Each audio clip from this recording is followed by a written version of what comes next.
Inventory is up 151% from this same time last year. Pending sales have dropped to the lowest level nationwide since 2015, according to Redfin.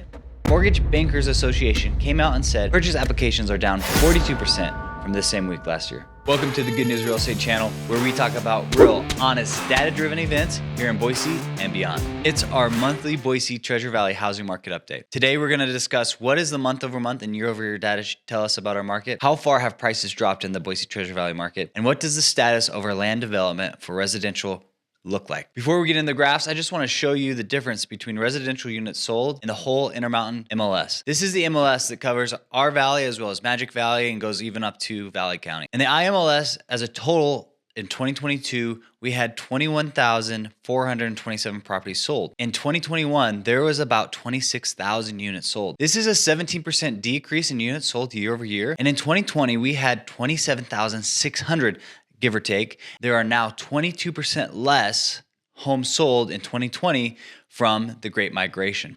And the last time we saw these numbers was in 2015, where our sold units were just around 21,000. But how is this broken down by county?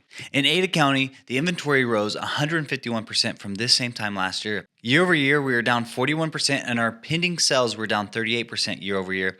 And we should see this trend continue into January's report. As far as sales price goes, I'm going to save that for when we break down the new construction from resale homes. Now, in Ada County, out from resale versus new construction, we saw the biggest decrease in closed sales in the resale market. We had a 47% drop in closed sales year over year. And I know what some of you are thinking. Well, Josh, that's because inventory is at all-time lows. But actually, we're up 147% in resale inventory year over year. And the sales price is down 3.9% year over year. In May, the median sales price was $586,000, give or take. And in December, it was $490,000. That is a 16% decrease from the height of the market of May to now. And 16% sounds like a big loss, but let's take a look at new construction. New construction dropped from $690,000 to $550,000, which gives new construction a 20% drop from the height of the market. Now that makes sense, right? We've been following these trends from the builders that are slashing prices, giving away money to help you buy down your interest rate and more to move their inventory. The other reason I believe that these builders were giving away so much to you as a buyer is because they can track the foot traffic through all of their inventory. You get to see the demand falling firsthand. And talking about demand, their pending sales are down 42% year over year, where their sold sales are being down 30%. And it looks like the number that we're going to see in January is going to be a decrease again in home sales for new construction. With their sold sales being down 30%, it's likely that we're going to see that number increase in January, just like we're hoping to see our subscribers grow.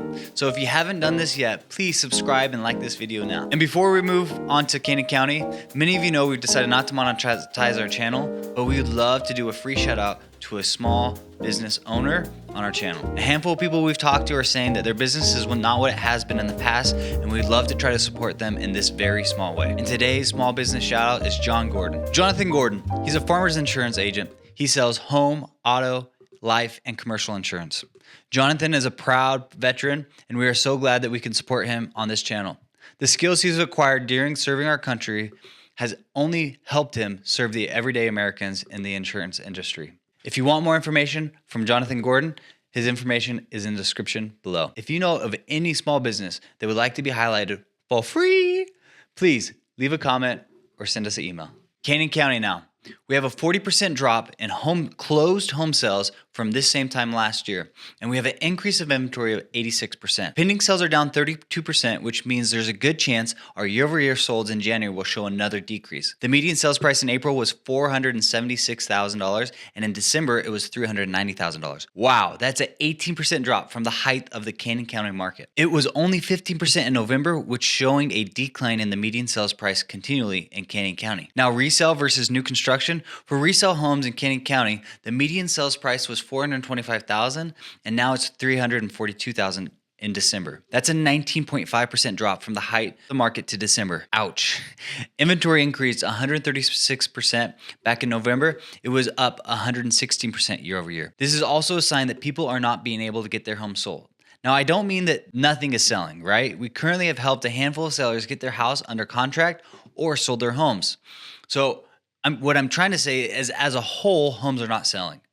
Pending sales have dropped 41% year over year, but in November, that number was 44% decrease. So that's an improvement of 13%, and we're gonna wait and see if this trend continues. Now, in new construction, the number of homes sold in November was only up 1% year over year, but now in December, we are down 30% year over year. The median sales price high was $549,000 in April, and now it's sitting at $442,000. That's a 19% drop in new construction median sales price for new construction. Can you imagine buying a home back in April, May, and now seeing it worth 20% less? One of my clients wanted to buy a home in June, and I told them, hey, they should hold off. The market's kind of iffy.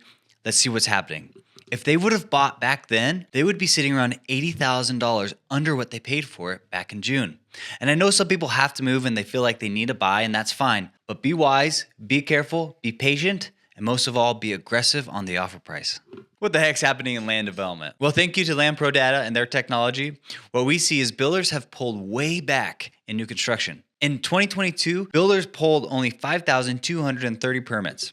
That's a 35% decrease from 2021. In 2021, there were around 8,146 permits pulled for that year. And what does that even mean for land? Well, between the last 2 years, there was a total of 13,376 permits pulled and only 10,071 homes sold in the MLS. Now, yes, this doesn't account for the homes sold in 2021 and the permits pulled in 2020, and it doesn't account for the builders that are coming in here and building rentals. As a whole, what we're seeing is there's roughly around 3,300 homes in Treasure Valley as a surplus from last year's inventory. What's going on in the lot inventory?